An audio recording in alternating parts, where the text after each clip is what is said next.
A great tool on Smart Music is the Exercises tab. So on your page, find the different music categories. They're often listed on the right-hand side, and click on the one that says Exercises.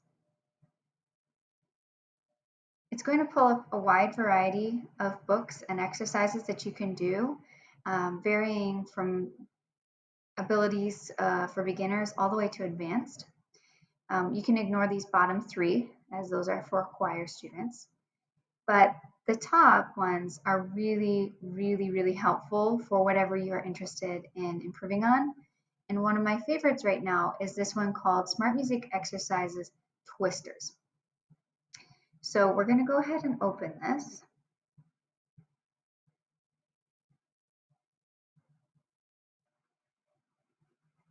Now that it's open, you're going to click Open. Select what instrument you're going to play. There's a long list, so you can also start typing. I'm going to choose violin.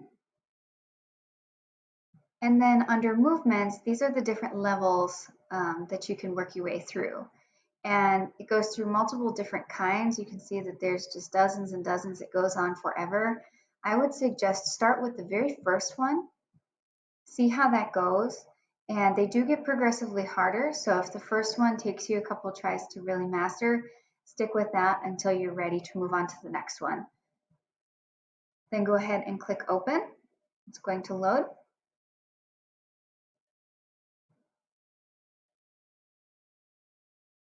So this is what the first one looks like.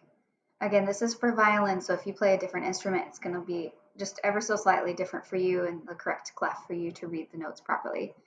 And just like you would with any normal assignment or any of your songs that you have on Smart Music, you can listen to it by hitting the play button. You can try and record yourself. It'll analyze how you did. And then once you finish recording, this button will highlight. That is the playback button, and you can hear what you sound like when you're performing this.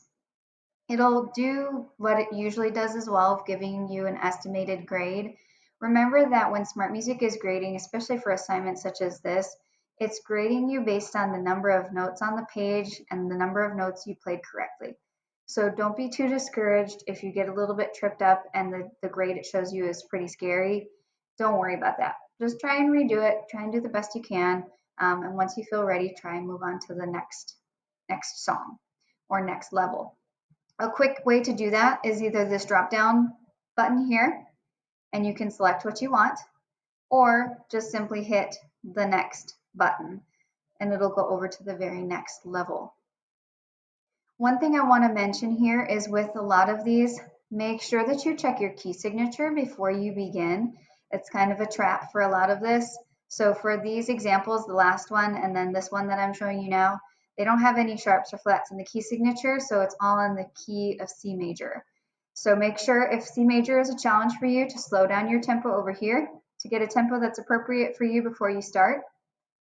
And then if you ever get stuck on a note, especially for beginners, if you get stuck on a note where you just really can't remember how to play it, or maybe it's a new one for your instrument you haven't played before, click on the note like I just did now. I just clicked on that first note, and you'll see these two tiny little circles underneath.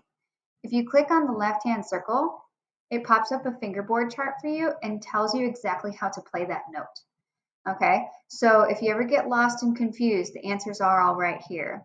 I believe this button is the playback button to tell you how it's supposed to sound, but it should be able to give you a really good start.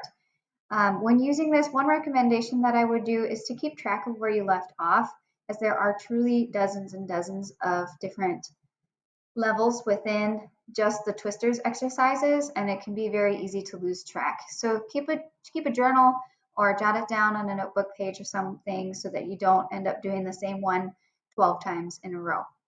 All right, have fun exploring this, and I hope that you like it as much as I do.